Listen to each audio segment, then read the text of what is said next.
অত টাকা আমি কোথায় পাবো? তো ব্যবসা করবো, তোমাকে টাকা দিতে হবে না? জমি আছে, জমি বন্ধু তুমি ম্যানেজ করবা।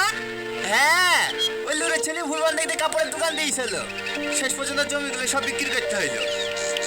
তো কোনো ব্যবসা করতে হবে না বাপ, এমনি আমার ঘরে বসে বসে গেলছি, ওয়াই ঠিক আছে। রোজ রোজ আমি তোমার কোটা শুনতে পারবো না, তুমি টাকা দিবা কিনা তাই বলো। আমি তোকে 1 টাকাও দেবো না। তাহলে আমাকে ভেনো করে দাও। যা ভেনাই যা। ঠিক আছে, আমার ভাগে যে জমি জায়গা পাবো আমাকে দিয়ে দাও, আমি বেচে দিয়ে দোকান দেবো। কি তোর ভাগে জমি মানে?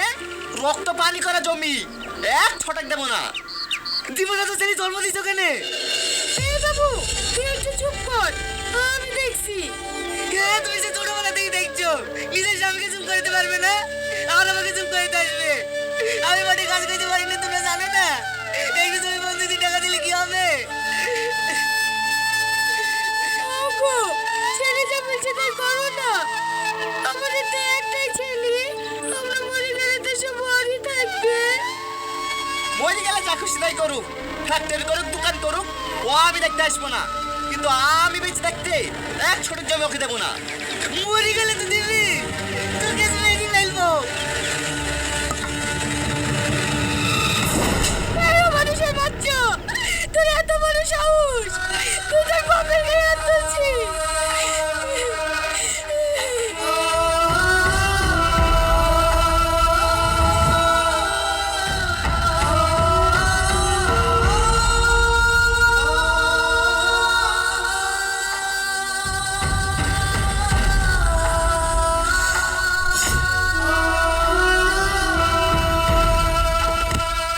ওগো, ওগো তোমার কি হলো?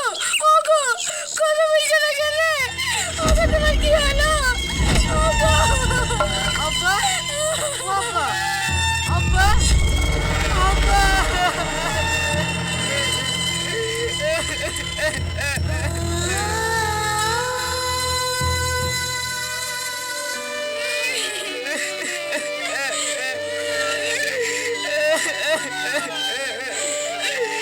আব্বা, আমি তোমাকে নিজের হাতে মেরে ফেলবো আব্বা। আব্বা, কাঁদিস নি বাপ, কাঁদিস নি, শান্ত হ। আমি নিজের হাতে আমার আব্বাকে মেরে ফেলবো চাচা। আমি কোনোদিনও নিজেকে ক্ষমা করতে পারবো না। কাঁদিস নি বাপ, এতে তোর কোনো দোষ নাই, তোর আব্বার আগে থেকে একটা প্রবলেম ছিল। হ্যাঁ, তোর আব্বাকে নিয়ে 2 মাস আগে কলকাতায় গেছিলাম না, তখনই ডাক্তারে বলে দিয়েছে তোর আব্বার কিছুদিনের অতিথি। এই কথাটা আমাদেরকে আগে বলে দিকে রে, তোরা কষ্ট পাবি ভেবে তোর আব্বাই তোদেরকে জানাতে নিষেধ করেছিল। চাচা, আমার আমাকে কোনো বাঁচানো যেত না। হ্যাঁ যাইতো, ডাক্তারে বলেছিল অপারেশন করতে 25 লক্ষ টাকা খরচা হবে। এই কথাটা যদি আমি জানতাম, সব বেঁচে দিলে আব্বা চিকিৎসা করতো। সেটা তোর আব্বা পারত। হে নে তোর আব্বার পাসবুক, তোর আব্বা মরে যাওয়ার পর তোর হাতে পৌঁছে দিতে বলেছিল।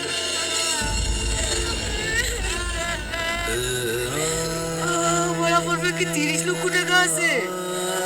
হ্যাঁ, আমি ওকে অনেকবার বুঝেছি এই টাকা দিয়ে অপারেশন করলে আর লেগে, কিন্তু ও শুধু একটা কথাই বলেছে, আমার তো বয়স হয়ে গেছে, ও অপারেশন করি খুব বেশি হলে না তোর 5 বছর বাঁচবো, কিন্তু আমার ছেলে ভবিষ্যৎটা একেবারেই নষ্ট হয়ে যাবে।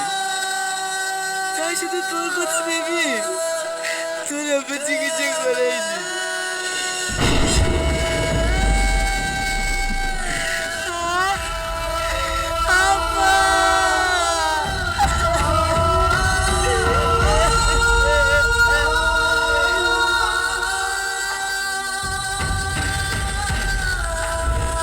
সত্যি বাবার ভালোবাসা চোখে দেখা যায় না। বাবা মানেই আমরা জানি রুক্ষ রাগী মেজাজের একজন ব্যক্তি, যে সবসময় আমাদের বকাঝকা করে, বাড়ি থেকে বেরোতে দেখলেই 1000টা প্রশ্ন করে। কিন্তু আমরা এটা বুঝতে চাই না তাদের বকুনিতেও লুকিয়ে থাকে ভালোবাসা, তাদের শাসনেও লুকিয়ে থাকে ভালোবাসা।